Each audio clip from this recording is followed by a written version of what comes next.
அன்பார்ந்த எனதருமை யூடியூப் நேயர்களுக்கு வணக்கம். இதுவும் ஒரு முக்கியமான பதிவு தான். வாழ்க்கையில் இல்லற இன்பம் என்பது ஒரு முக்கியமான விஷயம். எத்தனையோ பேருடைய வாழ்க்கையில் என்ன சொல்றாங்கன்னா, பிரச்சனை அப்படிங்கிறத இன்னைக்கு ஒரு காலையில ஒரு ஜாதகம் பார்க்க 43 வயசு தான் ஆகுது. லைஃப் என்ன சார் அப்படிங்கிறார். என்ன சார் அப்படின்ட்டு என்ன சொல்றான்னா, அவர் என்ன சொல்றாருன்னா, லைஃப்ல குழந்தைகள் பிறந்துருச்சு, சின்ன வயசு தானே. அவருக்கு என்னன்னா வீட்டில் அந்த நட்சத்திரம், நான் அவருடைய நட்சத்திரத்தை சொல்ல விரும்பல, அந்த நட்சத்திரத்துல போய் பிறந்து அது இல்லற தோஷத்தை கொடுக்கக்கூடியது. அப்ப அங்க சரியான என்ன சொன்ன இன்புட் கிடைக்காது. கிடைக்கலன்னா இந்த வண்டி என்ன சொல்றாங்கன்னா வெளியே தாவ நினைக்குது. சரி, அதாவது நமக்கு என்ன கர்மாவோ அதை மனமாற ஏற்றுக்கொண்டு நீங்கள் நடப்பதுதான் சாலச் சிறந்தது. அந்த கர்மாவை நான் ஏற்றுக்கொள்ள மாட்டேன், நான் என்ன சொன்ன வேகமாக என்ன சொன்னா அதற்கு மாற்று கருத்தை நான் கண்டுபிடித்து ஒரு செயலில் ஈடுபடுவேன் என்று சொன்னால் அதுவும் பிரச்சனைக்குரியதாகத்தான் வரும். வரும். அப்ப நம்மளுடைய வாழ்க்கையில் எது இறைவனால் கொடுக்கப்பட்டுள்ளதோ அதை மனமாற ஏற்றுக்கொண்டு நாம் அந்த வழிதான் பயணிக்க வேண்டும் என்று என்ன சொல்றான்னா சாஸ்திரம் சொல்லுகிறது. அதை நம்ம மீறி செயல்பட்டோம் என்று சொன்னால் கண்டிப்பாக நீங்க தோத்து போயிருவீங்க.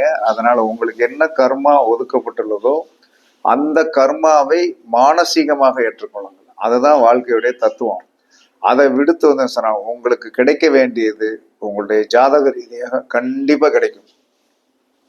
நீங்கள் அதை மனம் ஏற்றுக்கொள்ளணும். ஒரு சூரியனுடைய தோஷம் இருக்கிறதா, சரி, நம்ம பெரிய ஆளா வருவதற்கு உண்டான வாய்ப்பு இல்லை. சந்திரனுடைய தோஷம் இருக்கிறதா, நமக்கு அரவணைப்பு அதிகமா கிடைக்காது. சந்திரன்னா அம்மா. செவ்வாயுடைய தோஷம் இருக்கிறதா, இளைய சகோதரர்களாலும் நம்மளுடைய தைரியத்திலும் நமக்கு பாதிப்பு இருக்கிறது. அதை மாற்ற முடியாதுன்னா சமாளிக்கலாம், ஆனால் நிறைவு வராது.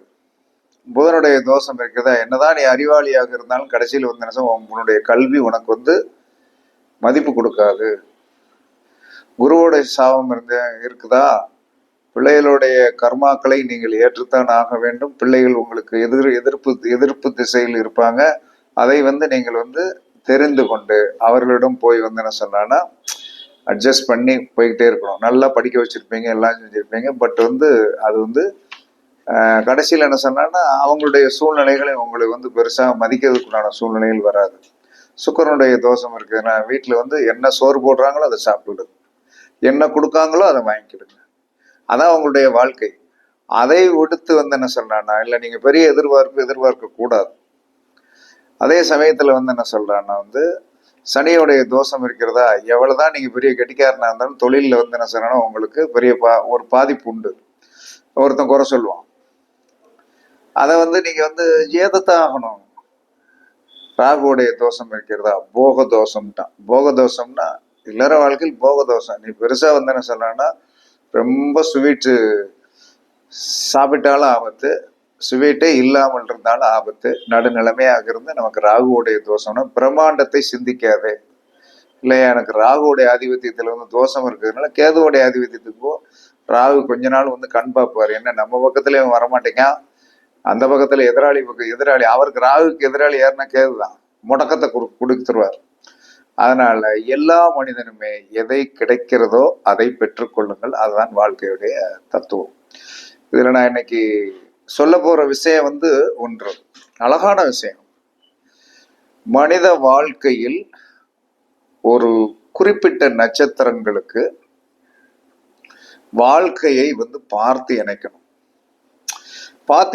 அப்படின்னா இதுல பிறப்பு நட்சத்திரமாக இருந்தாலும் சரி, 3 குடையவன் அல்லது 12 குடையவன் இந்த நட்சத்திரத்தில் இருந்தால், ஏன்னா 12ஆம் பாவம் என்பது அயனசேன பாவம், 3ஆம் இடம் என்பது சிந்தனை. அப்ப அந்த சிந்தனை ஸ்தானத்துல வந்து என்ன சொல்றான்னா, சிந்தனை ஸ்தானத்துக்கு உண்டான எப்பயுமே எந்த நேரம் ஒரு சிந்தனை பண்ணி கொண்டிருக்கக்கூடிய அந்த ஒரு அந்த அந்த ஸ்தானத்திற்கு உண்டான கிரகமும் 12 குடையவனோட கிரகமும் தான் பிரச்சனைக்குரியதாக வரும். அப்ப என்ன சொல்றான்னா, இந்த நட்சத்திரங்கள், நான் சொல்ல போற நட்சத்திரங்களுடைய பெயர்கள் காம நட்சத்திரங்கள். எல்லாரும் தெரிஞ்சு வச்சுக்கிடுங்க, ஒன்றும் தப்பெல்லாம் கிடையாது. ஜோதிடத்துல வந்து என்ன தெரிஞ்சு வச்சுக்கிடுங்க. நல்லா படிங்க. என்னை பொறுத்தவரை என்ன சொன்னா, நீங்க ஒரு வீடியோ போடுறவங்க கண்டிப்பாக சிந்தனை பண்ணாம போட மாட்டாங்க. சிந்தனை பண்ணாம போட மாட்டோம்.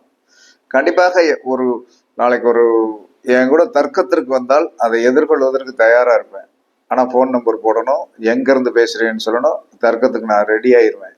ஆனால் சும்மா வந்து என்ன சொன்ன, அந்த இதுல வந்து என்ன சொன்னா, அந்த இதுல யூடியூப்ல வந்து என்ன கமெண்ட்ல போய் சில நேரங்கள்ல ஒரு மாசத்துக்கு ஒருத்தர் கர்மா வாங்க வந்துடுறாங்க. அதனால நான் வந்து இதை சொல்றதுக்கும் ரொம்ப சங்கடமா இருக்கு. திரும்ப திரும்ப இதையே சொல்லிட்டு அப்படின்னு சொல்லிட்டு கட் பண்ணி விட்டுருவேன். அதை வந்து அவளை சேனலை விட்டு ஓடி போயிரு, நீ இங்க இருக்காத, எங்க சேனலுக்கு நீ தேவையில்லை. உனக்கு கருத்துரிமை உண்டு. அந்த கருத்துரிமையை காரி துப்பி பெற்று போகக்கூடாது. உட்காரு, நேரம் உட்காரு, அழகா பேசலாம். எனக்கு ஒரு 10 நிமிஷம் நீங்க போட்ட வீடியோவில் தவறு இருக்குன்னு சொன்னா, அந்த தவறு இருக்குன்னு சொன்னா எனக்கு மனசு ஈரக்குள்ள பதறும். என்ன தவறு கண்டுபிடித்தீர்கள் நீங்க சொல்லுங்க அப்படின்னு சொல்லிட்டு நான் பேசிடுவேன். சரியா? அது இல்லாம சும்மா வந்து எனக்கு ஒரு டவுட்டுன்னு பேசினா வந்து அதுக்கு எனக்கு டைம் கொடுக்க முடியாது. ஏன்னா நானே பாருங்க 6 மணிக்கு வந்து வீடியோ போடுறது உட்காருங்க, 4 வீடியோ போடணும். நான் எவ்வளவு நேரம் போட்டுட்டு எதுக்கு பிறகு வீட்டுக்கு போய் எவ்வளவு கஷ்டம் இருக்குது. அப்ப இந்த காம நட்சத்திரங்கள் அப்படின்னு சொல்லக்கூடியது பரணி, பூரம், பூராடம். அதாவது சுக்கிரனுடைய நட்சத்திரம் 3மே வந்து காம நட்சத்திரம் தான். சித்திரை காம நட்சத்திரம், அனுஷம் காம நட்சத்திரம், கேட்டை காம நட்சத்திரம், பூசம் காம நட்சத்திரம், அஸ்தம் காம நட்சத்திரம், உத்திரட்டாதி காம நட்சத்திரம், ரோகிணி காம நட்சத்திரம். இதை நம்ம முன்னோர்கள் வந்து ரொம்ப கணித்து தெளிவாக, இந்த நட்சத்திரங்களில் யார் ஆண் பிறந்தாலும் பெண் பிறந்தாலும் நீங்கள் முதல்ல இப்ப தெரிஞ்சுக்கிட்டீங்களா? எத்தனை நட்சத்திரம்? 3, 4, 5, 6, 7, 8, 9, 10 நட்சத்திரங்கள் வந்து, அதாவது வந்து அதிகமான வந்து இல்லறம் சார்ந்த ஒரு உறவை வந்து விரும்பக்கூடிய ஒரு சக்தி உடையது. இது தப்புன்னு நம்ம சொல்ல முடியாது இல்லையா? ஒருத்தனுக்கு நிறைய சாப்பிட்றதுக்கு உண்டான யோகத்தை இல்லை அவங்க பிறந்திருக்காங்க. நமக்கெல்லாம் வந்து குறைவா சாப்பிடக்கூடிய யோகத்துல பிறந்திருக்கான்னு எடுத்துக்கிடணும். அப்ப இதனால் வரைக்கும் நமக்கு தெரியாம இருந்தது, இது இந்த நட்சத்திரங்கள் இப்படியா அப்படின்னு தெரியாம இருந்தது. இப்ப நமக்கு தெரிஞ்சிட்டோம்னா இந்த நட்சத்திரத்தில் பிறந்தவர்களை அந்த பாலியத்தில் வருகின்ற சிற்றின்ப வேட்கை, அதை பிரச்சனைகள் வராமல் இருப்பதற்கு இவர்களிடம் நீங்க அறிவுரை சொல்லலாம். ஏன் இந்த நீ நட்சத்திரத்தில் இந்த மாதிரி பிறந்திருக்க, உன்னுடைய வாழ்க்கையில் வந்து என்ன சொன்னா வந்து அதிகமான விருப்பம் என்பது வந்து என்ன இல்லறம் சார்ந்த விஷயத்தில் இருக்கும்.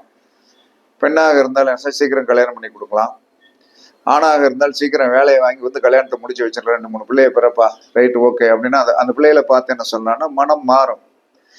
அப்ப இந்த நட்சத்திரங்களில் வந்து என்ன சொன்னா 3 குடையவனோ 7 குடையவனோ, 3ஆம் இடம் என்பது இந்த ஒரு விஷயத்துக்கு வந்து ரொம்ப எண்ணங்களை வந்து பிரதிபலிக்கக்கூடிய ஒரு சக்தி உடையது.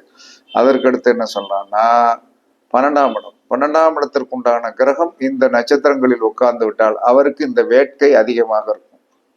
இந்த வேட்கை டெஃபினட்டா அதிகமா இருக்கும். இதுல நம்ம இந்த ஜோதிட துறைக்கு வந்து ஒரு 27 வருஷம் ஆகுறதுனால இந்த மாதிரி நட்சத்திரங்கள் என்ன பொசிஷன்ல இருக்குது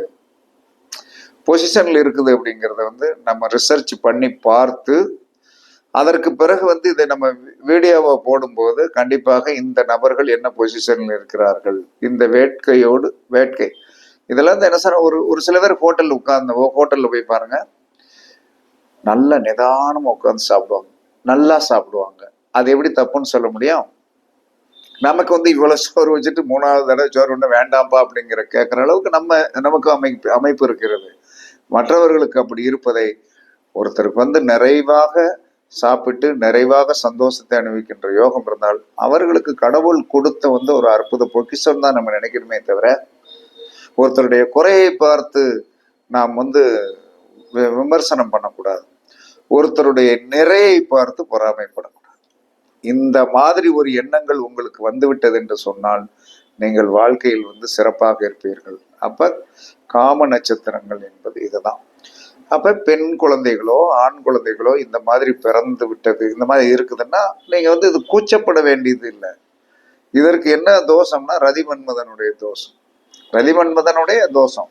அப்ப ரதிமன்மதனுடைய தோஷம் அப்படின்னு சொல்லி வரும்போது என்ன சொல்றான்னா, கண்டிப்பாக வந்து நம்ம வந்து இந்த குழந்தைகளை கொஞ்சம் கவனமாக ஒவ்வொரு சேர்ந்த காலேஜ் அனுப்பும்போது, ஹாஸ்டல்ல தங்கி இருக்கும் போது, எல்லாத்துலேயும் வந்து நம்ம இருக்கோம். ரெண்டாவது வந்து இந்த குழந்தைகளுக்கு வந்து ஆண் குழந்தைகளாக இருந்தாலும் பெண் குழந்தைகளாக இருந்தாலும் இந்த குழந்தைகளுக்கு வந்து கல்யாணத்தில் இணைக்கக்கூடிய அந்த ஆணோ அல்லது பெண்ணோ வலிமையானவனாக இருக்க வேண்டும். அந்த வலிமையானவர்களாக இருந்தால்தான் இந்த நட்சத்திரக்காரர்கள்ட்ட சமாளிக்க முடியும். ஒரு பரணி நட்சத்திரத்துல ஒரு பெண்ணு பிறந்திருக்கு, அதை டேக்கிள் பண்ணக்கூடிய அந்த யானையை ஆண் யானையை டேக்கிள் பண்ணக்கூடிய அளவுக்கு வந்து ஒரு திறமசாலியை கொடுக்கணும், திறமசாலி இருக்கணும். இல்லைன்னா வாழ்க்கை ஏதோ ஒரு அவலத்தில் போய், அவலம் என்பது என்ன சொன்னா, எனக்கு நிறைவில்லை என்று சொன்னால் அந்த நிறைவை நான் வந்து என்ன வேறு ஒரு இடத்தில் வந்து தீர்ப்பதற்குண்டான சூழ்நிலைகளை இது உருவாக்கிவிடும். இதை நான் கண்கூடாக பார்த்திருக்கிறேன். கண்கூடா என்ன வந்து ஜோதிடத்துறையில பல பேருடைய பழக்கம் சூழ்நிலைகள் சந்தர்ப்பங்கள் பெர்சனலா வந்து என்ன சொன்னா அழகா பேசுவாங்க. இங்க வந்து என்ன சொல்லணும் கேட்டோம்னா இந்த மாதிரி இருக்குது அப்படின்னா, ஆமா சார், சூழ்நிலைகள் சார், சந்தர்ப்பம் சார், தப்பா எடுத்துக்காதீங்க சார் அப்படின்னு சொல்லக்கூடிய, தன்னுடைய குற்றத்தையும் ஒத்துக்கொண்டு குற்ற உணர்வில் தலைகவந்து உட்கார்ந்த நபர்கள் எத்தனையோ பேர். அதுல வந்து என்ன சொல்றான்னா, இந்த நட்சத்திரங்கள் வந்து என்ன சொல்றான்னா கண்டிப்பாக இவர்களுக்கு இணை என்பது சிறப்பான இணையாக இருக்க வேண்டும் என்று சாஸ்திரம் சொல்லுகிறது. அப்ப இந்த நட்சத்திரங்களில் குழந்தைகள் பிறந்து விட்டால் தயவு செய்து என்ன சொல்றாங்கன்னா வந்து இவர்களுடைய அந்த இயற்கையின் ஒரு அற்புதமான பொக்கிஷத்தை வந்து இவர்கள் வந்து தலைவாழை இலை போட்டு அனுபவிக்க பிறந்தவர்கள். தலைவாழை இலை போட்டு 16 வகை கூட்டு வைத்து அற்புதமாக அனுபவிக்க பிறந்தவர்கள். இவர்கள் மாதிரி கணவனோ மனைவியோ அமைந்து விட்டால் என்ன சொல்றான்னா, நல்ல சமையல் பண்ணி போடுற மனைவி அமைஞ்சு விட்டா வாழ்க்கை விட்டுருக்கோம், சூப்பரா இருக்கும்ல. அதே மாதிரி தான் ஏதோ உணவுக்கு மட்டும்தான் நம்ம விருப்பப்பட்டு இருக்கோம் அப்படின்னு நினைக்கிறேன். உறவுக்கும் வந்து என்ன சொன்னா, இந்த நட்சத்திரங்கள் வந்து என்ன சொன்னா கொடுப்பினை பண்ணியது இறைவனால் படைக்கப்பட்ட அற்புதமான பொக்கிஷங்கள் இந்த 10 நட்சத்திரம். கண்டிப்பாக ஏன் சார் வந்து இதை வந்து என்ன சொன்னா, ஆமா, எதுவுமே வாழ்க்கையில் வந்து தவறு என்று ஜோதிடத்தில் சொல்லப்படவே இல்லை. எது தவறுன்னு ஜோதிடத்தில் சொல்லப்பட்டிருக்குது? ஜோதிடத்தில் எதுவுமே தவறுன்னே சொல்லப்படவே இல்லை. அதை புரிந்து கொண்டு அதில் வந்து பிளவுகளும் பிரச்சனைகளும் வராமல் இருப்பதுதான் ஜோதிடம். அதுக்குதான் ஜோதிடம் பார்க்கவே போறோம். ஜோதிடம் என்பது வந்து பிளவுகளும் பிரச்சனைகளும் வராமல் இருப்பதற்கு இன்றும் கற்றுக் கொடுத்து கொண்டிருக்கிறது. பிரச்சனை இல்லாமல் இருப்பதற்கு கற்றுக் கொடுத்து கொண்டிருக்கிறது. அதை முதல்ல பக்குவமாக நாம் ஏற்று நம்ம என்ன பொசிஷன்ல பிறந்திருக்கோம், என்ன நட்சத்திரத்துல போய் பிறந்திருக்கோம், அதற்கு என்ன கர்மா, அதை எப்படி நம்ம டேக்கிள் பண்ணணும் அப்படிங்கிறதை அப்பட்டமாக நம்ம முன்னோர்கள் வந்து ரகசியமாக வந்து சொல்லி வைத்து விட்டு போயிருக்கிறார்கள். நம்மளுடைய ஆர்வங்கள் வந்து அதற்கு எதிர்மறையாக இருக்கின்ற காரணத்தினால் உங்களுக்கு என்ன சொல்லணும், சந்தோஷம் என்பதை வந்து என்ன சொன்னா, நீங்கள் வந்து வேறு விதத்தில் உங்க ஜாதகமே உங்களுக்கு சந்தோஷம் கொடுக்கும். உங்களுடைய ஜாதகத்துக்குள்ளதான் பிரச்சனை இருக்கு, உங்க ஜாதகத்துக்குள்ளதான் சந்தோஷம் இருக்கிறது. அப்ப இதை வந்து நீங்கள் தெரிந்து கொள்ள வேண்டும். இந்த நட்சத்திரங்கள் பரணி, பூரம், பூராடம், இது சித்திரை, அனுசம், கேட்டை, பூசம், அஸ்தம், உத்திரட்டாதி, ரோகிணி நட்சத்திரத்தில் போய் பிறந்தவர்கள் சிறப்பான இல்லற வாழ்க்கைக்கு தகுதியானவர்கள். Super womens are super mens. இவர்கள் உங்களுடைய வாழ்க்கையில் கிடைத்தால் இவர்களை வந்து நீங்கள் வைத்து வாழ்வதற்கு வந்து என்ன சொன்னா, உங்களுக்கு தகுதியை வளர்த்து கொள்ளுங்கள். ஆமா, சரியான குதிரைகள் கிடைத்து விட்டால் அந்த குதிரைக்கு உணவு கொடுத்து என்ன சொன்னா, அதன் மேல் சவாரி செய்யக்கூடிய சக்தி உங்களுக்கு தேவை. அவர்கள் இயற்கையாகவே வாங்கி வந்த வரம், அது வாங்கி வந்த வரம். அந்த வரத்தை வந்து என்ன சொன்னா, நம்ம கொச்சைப்படுத்துவதற்கு வந்து ஜோதிடத்துல யாருமே சொல்லல. இதில் ஒரு கிரகம் இருந்து விட்டால், 12 குடையவன் இருந்து விட்டால், 12 கூடையவன் இருந்து விட்டால் கண்டிப்பாக வந்து என்ன சொல்றான்னா அந்த ஒரு போக பாக்கியம் வந்து அதிகமாக விருப்பப்படக்கூடிய நபர்களாக இருப்பார்கள் என்று சாஸ்திரம் சொல்லுகிறது. நான் சொல்லலை, எதுக்குமே நான் அத்தாரிட்டி கிடையாது. என்னை யாரும் குறை சொல்லிடாதீங்க. எனக்கு என்ன தோணுகிறதோ நான் படித்தது பார்த்தது கேட்டதை வச்சுதான் வீடியோ போடுறேன். அதனால யாரையும் புண்படுத்துவதற்கோ யாரையும் கஷ்டப்படுத்துவதற்கோ எனக்கு எந்த விருப்பமும் கிடையாது. அதனால இந்த 10 நட்சத்திரத்தை குறித்து வைத்துக் கொள்ளுங்கள். இவர்கள் உங்களுடைய குழந்தைகளாக இருக்கலாம், மனைவியா இருக்கலாம், பிள்ளைகளாக இருக்கலாம், கணவன்மாராக இருக்கலாம். அப்ப இவர்களுக்கு நல்ல தேக சுகம் வேண்டும். அதற்கு சரியான நீங்கள் வந்து என்ன சொன்னா தேர்வு செய்து இணைத்து விடுங்கள். அவர்களும் சந்தோஷமா இருப்பார்கள், நீங்களும் கவலை இல்லாமல் இருப்பீர்கள் என்பதுதான் இந்த வீடியோவுடைய உண்மையான நோக்கத்தின் நோக்கம். நமக்கு இதனால தெரியாதுல்ல, இப்ப தெரிஞ்சு வச்சு இல்லையா? அப்ப நம்ம கவனமா இருக்கணும். நமக்கே இருக்குதுன்னு வைங்களேன், கவனமா இருக்கணும். கவனமா இருந்தீங்கன்னா கண்டிப்பாக ஒரு பெரிய வெற்றி கிடைக்கும் என்று கூறி, இந்த நட்சத்திரங்கள் ரதி மன்மத நட்சத்திரங்கள் என்று கூறி, மற்ற மாதிரி கொச்சையா வந்து காம நட்சத்திரம் சொல்ல மாட்டேன், நான் ரதி மன்மத நட்சத்திரம் என்று கூறி உங்களிடமிருந்து விடைபெறுவது சிபிபாறை ஜோதிடர் சாதி ராகவன் ஜெயபாலாஜி. சுகமே சொல்க, சுகமே சொல்க. வாழ்க வளமுடன், வாழ்க வளமுடன். வணக்கம், வணக்கம், வணக்கம், வணக்கம்.